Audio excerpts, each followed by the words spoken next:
Ce matin, on va rencontrer une artiste qui vient de publier, qui vient de lancer son premier livre, en fait. C'est ce qu'on va vous présenter. C'est une artiste qui est originaire d'ici, de la région, une fille d'Arvida. Et il s'agit de Salomé Girard. Alors, bienvenue à l'émission. Merci. Toi, t'es une musicienne, t'es une chanteuse, artiste peintre, t'es assez polyvalente. Oui. Ça a été quoi ton parcours artistique? Mon Dieu, je pense que ça part de l'enfance, hein. J'ai toujours aimé dessiner. J'avais hâte d'apprendre à lire pour écrire aussi.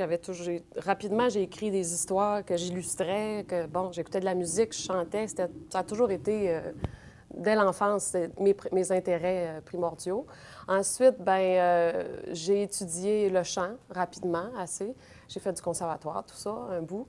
Puis, je suis devenue un peu plus sérieuse par la suite. J'ai quand même étudié à l'université en travail social, donc j'ai fait autre chose aussi, mais la passion, ça te lâche jamais quand tu as dans toi le désir de créer. La flamme artistique. Bien, la flamme artistique, c'est ça. J'aime pas ça dire nous, les artistes, là, parce que je m'interpelle pas comme ça, mais c'est ça que quand tu as ça en toi qui veut vivre, qui veut s'exprimer, bien, c'est difficile de faire comme si ça n'existait pas. C'est une passion.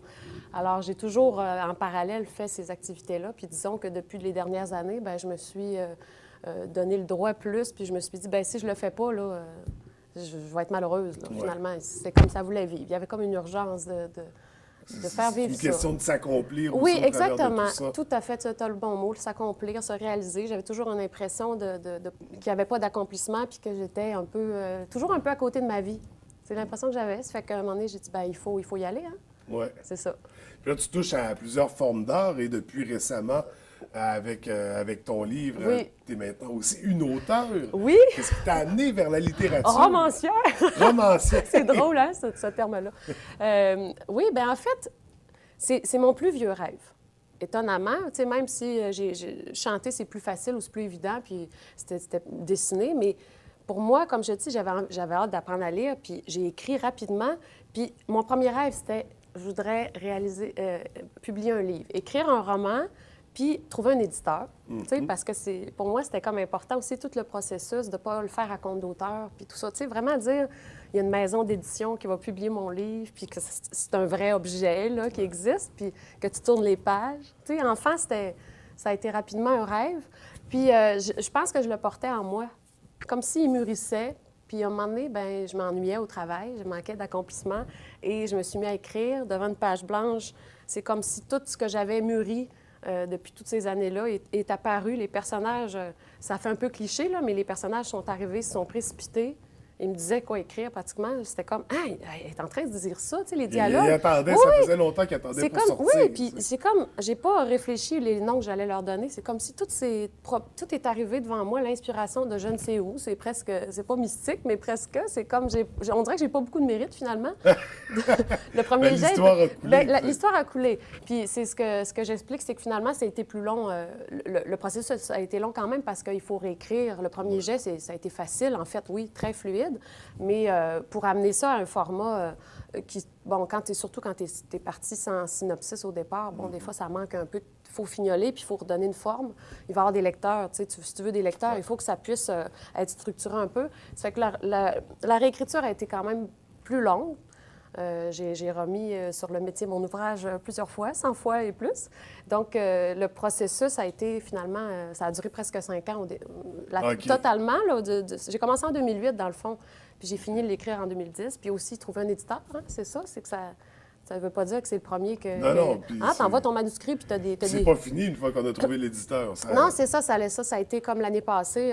J'ai signé avec JCL en août, puis le processus aussi pour mener à bien l'histoire. Il y a encore des petites choses. Hein?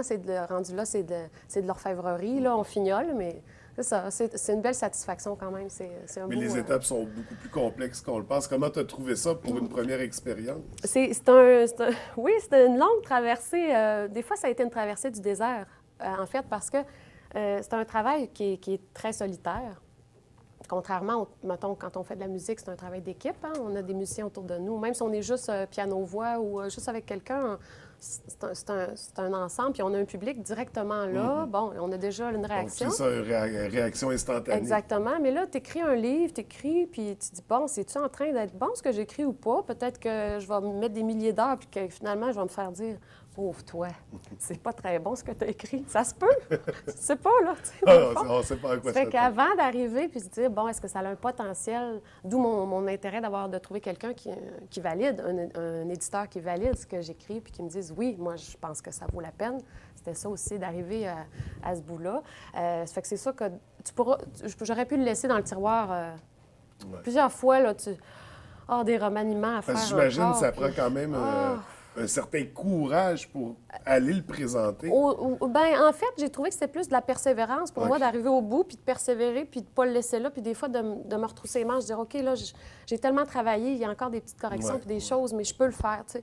Puis après, ben c'est, je sais pas si c'est du courage, mais c'est comme, bon, j'ai plus rien à perdre, j'ai fait, je suis allée au bout, puis j'ai tellement mis d'heures que, bon, j'essaie, puis dans le pire des cas, je me ferais dire non, tu sais. En même temps, j'allais pas me laisser détruire par ça ou me décourager. Je ne l'ai pas pris personnel non plus quand j'ai eu des refus. Je me suis dit, les éditeurs, ils reçoivent des milliers de manuscrits par année. Là. Il y en a, c'est en moyenne. Dans ton cas, c'est un premier projet. Il y en a c'est ça. Ben il y en a qui en présentent beaucoup avant d'en avoir Absolument. un qui passe. Puis qui retravaillent leurs manuscrits, puis qui sont refusés une deuxième, puis une troisième, puis une quatrième fois avec le même manuscrit aussi. Ça fait que moi, j'ai pas à me plaindre. Visiblement, tu as un talent inné. Si ça a coulé aussi facilement, si un premier projet a été accepté par les éditions JCL, qui ont quand même un grand nom dans le milieu. Oui, tout à fait, oui. C'est certainement un produit intéressant à découvrir.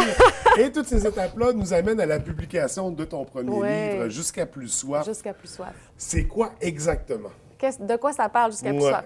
C'est sûr que ça se passe dans le milieu des artistes. Hein. Il y a beaucoup d'artistes dans mon livre. Il y a une narratrice aussi qui raconte son histoire. En fait, c'est qu'elle reçoit une invitation pour aller à des retrouvailles des Beaux-Arts, où elle étudiait 20 ans plus tôt.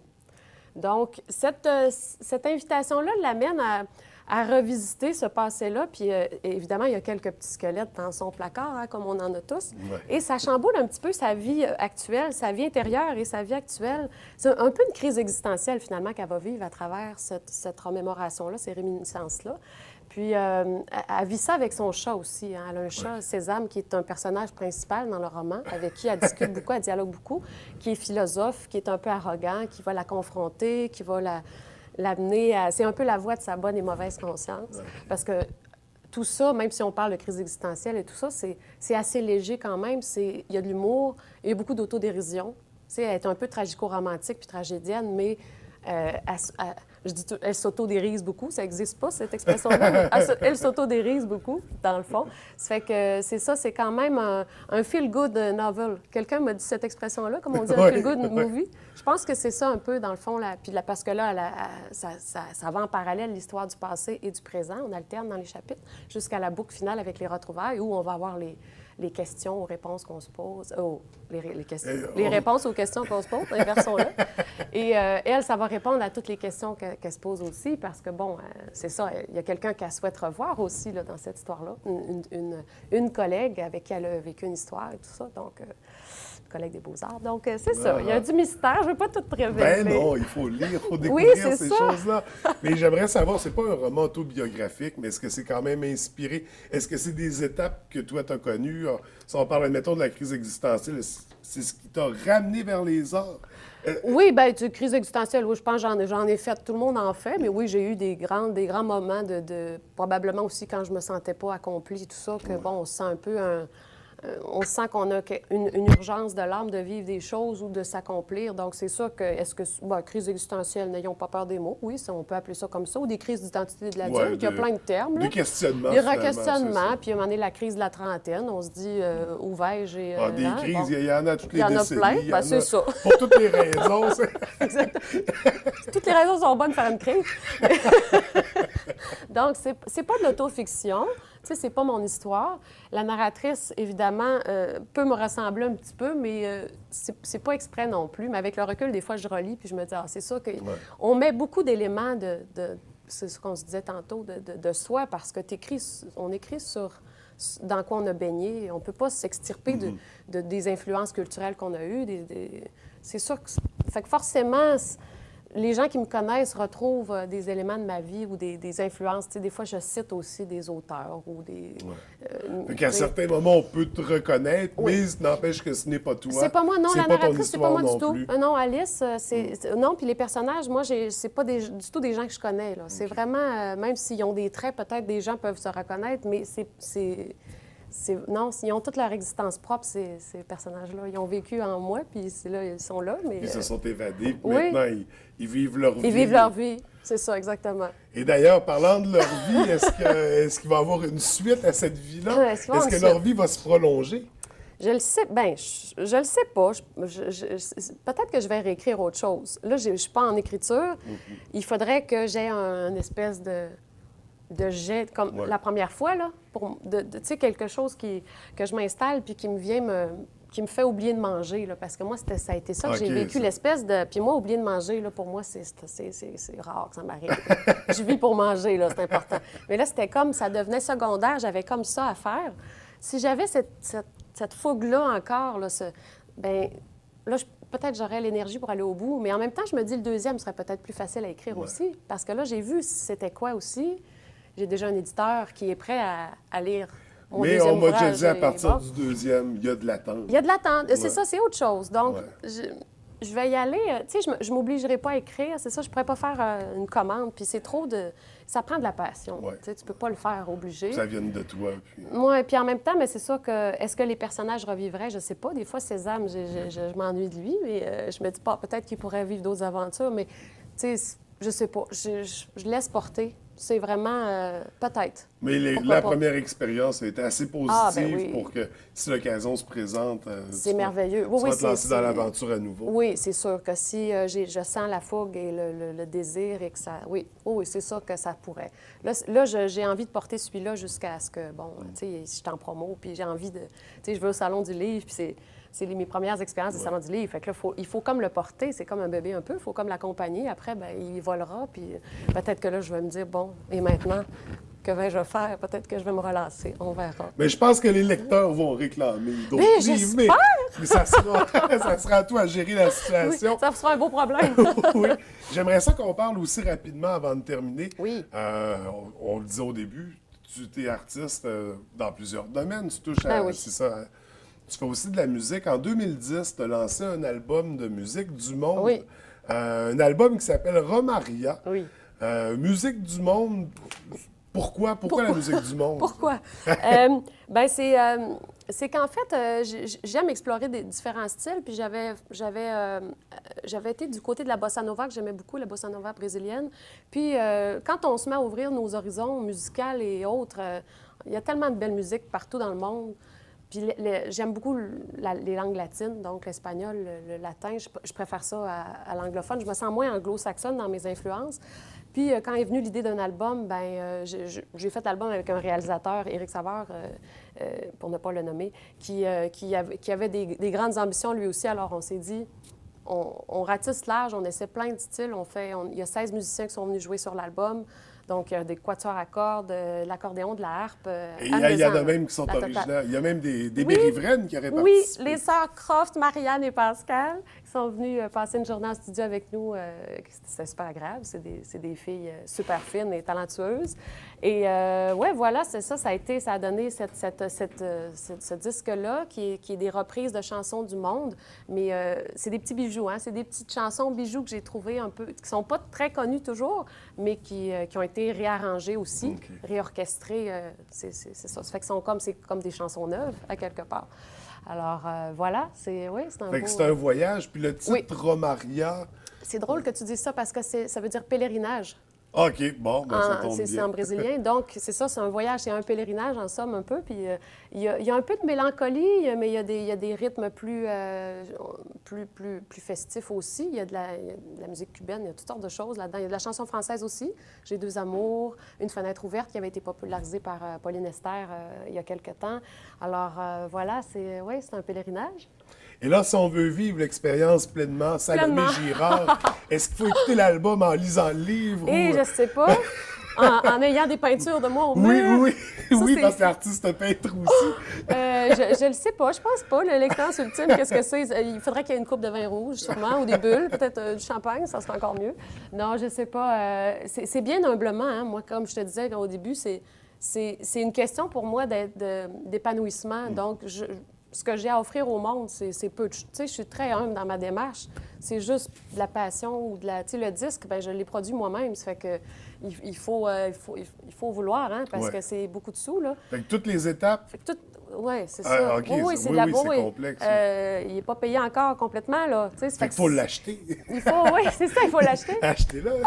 Mais c'est pour dire que quand la passion t'amène à faire des choses, c'est pas bon. Est-ce que je vais commercialiser ça? Est-ce que je vais rentrer dans mon argent? Tu penses pas à ça, c'est plus... Tu fais ça vraiment pour l'accomplissement personnel. Oui, puis c'est une question d'être authentique dans ce Ouais. qu'on fait, de faire une démarche. Je parle même pas d'une démarche artistique, j'en ai pas de démarche artistique. C'est spontané. Moi, j'ai ça à faire aujourd'hui. J'ai cette toile-là à faire. Puis si elle plaît, elle plaît. Puis, tu sais, je suis pas... les gens ont le droit de pas aimer non plus ce que je fais. Il y a des gens qui n'aiment pas ma voix, il y a des gens qui l'aiment. Regarde, on n'aime pas tous les chanteurs, les chanteuses. Non, on ne peut C'est pas plaire à parfait. tout le monde jamais. Ah, je suis bien à l'aise avec ça. Là. Ça fait que mais c'est plus le sentiment de m'accomplir. Il faut que ça passe par une voie artistique, entre autres choses. Alors, Puis on n'échappe pas. rapidement, musicalement parlant, Ouais. spectacle, tournée, album à venir. Album, peut-être, ça serait bien d'en faire un deuxième. Là, disons que mon principal projet qui m'absorbe ces temps-ci, c'est le lancement du livre, Ouais. en fait, que je fais à Québec en formule 5 à 7. Puis après, je fais un spectacle. Donc, je me paye une totale ce soir-là. C'est un happening. Donc, je fais un spectacle de chansons françaises qui s'appelle... Le spectacle s'appelle Chansons d'amour et de désamour. Donc, c'est des chansons françaises de Piaf, Brel, Aznavour, les grandes chansons. Il y a du Dalida aussi, il y a toutes sortes de choses. Mais c'est vraiment les états, je parle des états et des facettes de l'amour. Donc, on fait un voyage, un pèlerinage. Alors, des fois, on voit la vie en rose, puis d'autres fois, ça va moins bien. Mais c'est comme j'amène le spectateur à travers ce délire-là. Puis c'est agréable parce que j'aime beaucoup l'aspect théâtral, parce que je parle aussi avec mes mains. Ouais. Je me vois. Puis quand je chante aussi avec mes mains. Mes bras. Ça fait que c'est ça, c'est un beau... Ça, c'est quelque chose qui m'absorbe. C'est la semaine prochaine déjà. Puis après, les salons du livre. Ça fait que je suis beaucoup là-dedans en ce moment aussi. Là. Puis je pense qu'au salon du livre, c'est cet automne au Saguenay-Lac-Saint-Jean. Oui, donc oui, je vais sûrement être là, c'est Septembre, sûr, octobre. dans ces eaux-là. Donc là, il y a Québec, Salon du livre de Québec la semaine prochaine. Ça fait que c'est sûr que c'est beaucoup ça qui m'absorbe. Puis musicalement, bien, c'est ça, ce spectacle-là que je pourrais faire au Saguenay-Lac-Saint-Jean, pourquoi pas? Oui, Je connais beaucoup de absolument. musiciens dans ce coin-ci. Il y a des chanteuses aussi, Cynthia Harvey, Marie-Noël Claveau. Il y a plein de belles voix au Saguenay, hein, je les connais bien. Ben, on espère Ben oui. que tu seras de passage et Ça serait on bien. se reverra pour l'occasion, pour un spectacle ou la sortie de nouvel album, un nouveau N'importe livre. quoi. Tu seras toujours la bienvenue sur le Merci. plateau. Écoute, avant de terminer, Oui, tu as un Facebook, un site Internet où on peut te suivre? oui, bien sûr, salomémusique.com. Salomémusique.com. Oui, parce que donc- là-dessus, il y a les icônes pour cliquer OK. pour aller sur la page Facebook de Salomé. Puis on peut sur voir YouTube, aussi tes puis, œuvres, tes toiles que tu as. la totale. Il y a un onglet musique, un onglet écriture, puis un onglet peinture. Fait que tout est là. Tout ce que tu fais s'y retrouve. Exactement. Pour mieux apprendre à te connaître, pour voir aussi ce qui s'en vient au niveau Oui, des projets. calendrier, tout est là. Oui, oui, je le tiens à jour régulièrement. OK. Il a été refait récemment, en fait, parce que j'ai été longtemps pas à jour, mais là, je le tiens à jour. complètement. Ben, merci beaucoup, Salomé. Et là, on va se plaisir. laisser. On va se laisser sur un extrait Oui. de ton album Romaria. Et quel extrait on va écouter? La Última Noche, une chanson cubaine qui a été visionnée 30 000 fois sur YouTube. Donc, comme c'est la plus populaire sur YouTube, je me suis dit que ça pourrait plaire aux auditeurs. Génial. Alors, je te remercie. Et Ben, sans merci. plus tarder, on écoute cet extrait. Merci. Excellente fin de journée. La última noche que pasé contigo, tengo que olvidarla de mi ayer. Porque te fuiste aquella noche, porque te fuiste sin regresar y me dejaste aquella noche.